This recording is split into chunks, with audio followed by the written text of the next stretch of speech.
Chill,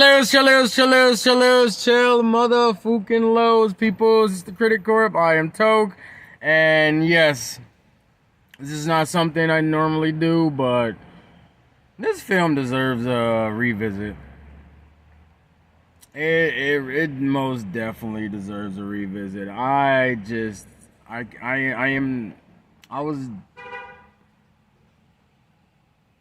sorry, I'm still lost for words. This movie, I'm just too impressed with this movie, man. This was such a great film, bro. Fantastic Four First Steps. Y'all did that shit. Oh my, man.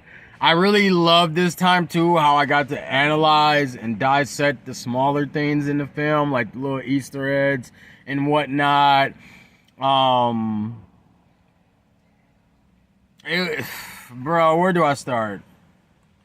I mean, first, I love how they didn't overpower Galactus. That was just great. Like, they let everybody get their licks in, you know, from Torch to Thing to Sue to Reed even for a split second. That I'm gonna get back to. But, yeah, Galactus, he was just very menacing, bro. I loved his whole demeanor. His objective, trying to force them to give him their child in order to pass on his burden and whatnot. Oh my God, he was just so menacing, bro. He forced Sue to go into labor, like, just for the kid could be up for grabs, like, more easy accessible and whatnot. Cause, like, it was either he was taking the child and not devouring their planet, or he's fucking taking the child and devouring their planet. Like, bro, man. And then the star spear, him pulling up in that was fucking golden. Him devouring the planet and hole that they showed them pulling up to was just golden. Oh my God, bro. Fook me. I feel like they barely showcased Mr. Fantastic and the Thing's powers like that. It was more of a Vanessa Kirby and Joseph Quinn show. You know, as Human Torch and Invisible Woman. Especially Vanessa Kirby, bro. I feel like this was the strongest Invisible Woman we've gotten, bro. She was way stronger than the 05 one. Like, how you gonna make certain body parts invisible? How you make things invisible, whole objects invisible? Like, bro, move invisible force. Like, man, yeah, she whooping the 05 Invisible Woman's ass off rip. But yeah, I feel like they were very modest with Reed and the Thing. Don't get me wrong, they did well demonstrating his intelligence and whatnot, Reed's intelligence, and the very comic accurate on the Thing and his apparel, you know, with the whole trench coat and everything. But other than that, they really didn't have their shine in this one. I feel like it was Julia Garner didn't even look like herself, man. I swear. Like, that Silver Surfer makeup was A1, bro. Like, oh my heavens. And then I just can't get over that entrance that they had with her coming to Earth, New York or whatever, and making it known that this is their last few days on Earth. They're about to be walking around and shit, so they better, you know, hold their loved ones tight, you know, type shit. What else, bro? The tribute to Jack Kirby, the creator, back in the 1960s. Which, fun fact, this was actually staged back in the 1960s. I was trying to figure it out. I knew it was back then, but I didn't know how far it would be back then. On top of that, it's Earth 828, which has no connection to any other planet. I don't even know how they're going to tie it into Earth 616, but it's the multiverse, so, you know, they can do that shit. But I know they're going to somehow tie it in, because obviously they're going to come back, Fantastic Four, for Doomsday and whatnot. But read, he says something in the film where he suggests that parallel Earths exist on different dimensional planes. So that might as well maybe be the hint right there. What other Easter eggs were they? I love how they showed Mole Man. They talked about Puppeteer, Mad Thinker, the Wizard, Diablo, Giganto. They even showed fucking Red's Ghost Super Apes. They cut out fucking Red Ghost though. I don't know why. That was supposed to be played by John Malkovich. I don't know why they decided to cut that out, and just show his apes, but I don't know. I guess they couldn't afford it, budget wise. I don't know. But yeah, that was very dope, showing them introducing all that, and it's just setting up stuff for what's to come as far as for Fantastic Four and all the villains they got to introduce for their storyline. It's gonna be dope. I can't wait for the second set of steps, the third set of steps, the fourth set of steps. Like, this shit's gonna be wild. Mind you,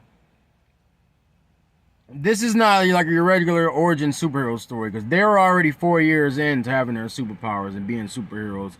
So they already kind of got a grasp on their, strength and level of power and whatnot. There's no character development. There's no them trying to discover what new unique powers or limits that they have as far as their cosmetic shit that they got from going out with space and shit like that.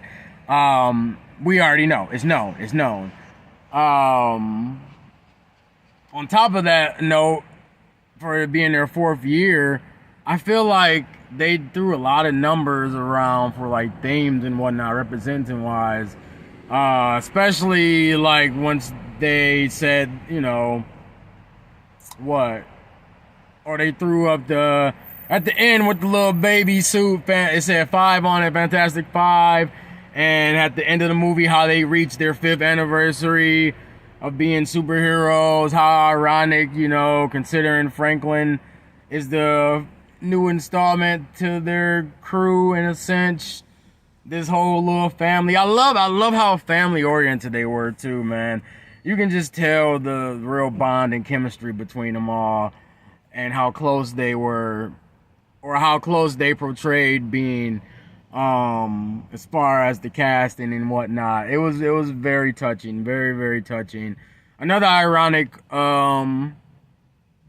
number theme too I noticed was the 37 seconds portal countdown to teleport Galactus.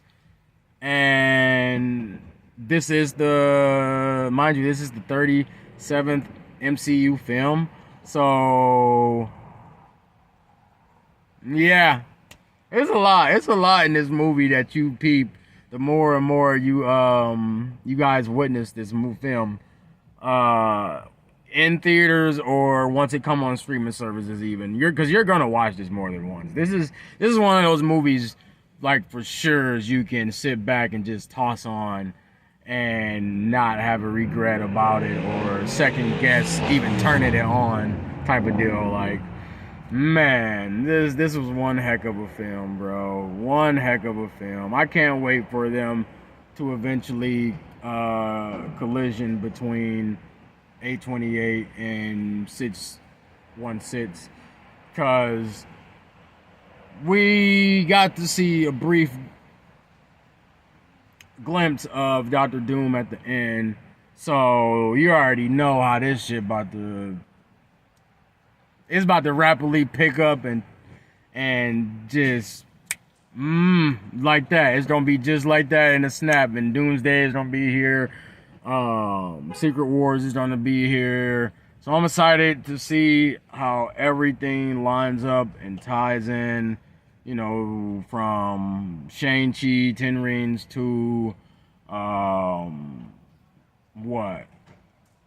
Freaking X-Men. There's a lot of things that's just coming out in this phase that I'm excited for. This new Spider-Man. Like, yeah. Yeah, they're coming correct so far, and they better keep this like energy and keep coming correct. Now, as far as the Doom that was demonstrated at the end of the credits, I don't believe that was Robert Downey, just for the simple fact he didn't even speak or say anything. So I just feel like that was just a cameo type of deal. Or not even a cameo, but a a stunt person type of deal, like they did for Thanos when they first introduced Thanos, compared to how Thanos actually looked and who actually was casted as Thanos for Infinity War and all that shit. So yeah, but the way it ended, bro, I was so excited. The way they ended that scene off with Doom, with Sue just exiting the room, because this takes place 4 years now after that. After their 5th anniversary of being superheroes and defeating Galactus. So their son Franklin's a little bit older now, and yeah, she exits the room for a second to go in the kitchen or whatever. She was chilling with Franklin in the living room, and she obviously senses some type of energy. Man, Sue's strong as shit. I can't get over how strong this Invisible Woman was. She was damn near putting Galactus on his ass. She was pushing this big ass giant Earth Devourer in his place. just because how much she did not want him to have her child that her and Reed fought so hard to obtain. Because they were trying for a minute, I guess. This was something they discussed in the beginning of the film. They were trying for a minute to the point where they just gave up and it wasn't even brought up in conversation anymore. Reed didn't even think it was it was even being attempted anymore, type of deal. But yeah, bro. Sue sensed Dr. Doom in her presence, or just the evil, very evil energy in her presence, and came back to the living room so quickly to see Doom sitting there with her son, back turned and shit, so we don't even see. All we see is the mask in his hand. So yeah, bro. Oh my god. I'm excited to see where Franklin goes to, because I read about Franklin. I wasn't too much familiar with him. I just know, obviously, he's considered to be a high class mutant, coming from two mutant parents and whatnot, type of deal, or superpower parents, and deemed to be Galactus' successor. So that should tell you a lot right there, how strong this man is, or how strong he's going to be. But I'm excited to see where they take us with his powers, and how it goes about as far as each power ability that he's going to eventually learn and develop, because he has a lot. His attributes are crazy. I don't even want to get into that, but that's all I really got for you guys on this one. Thanks for tuning in again. Like and subscribe, support the motherfucking corp, and as always, so be it. To the motherfucking loo.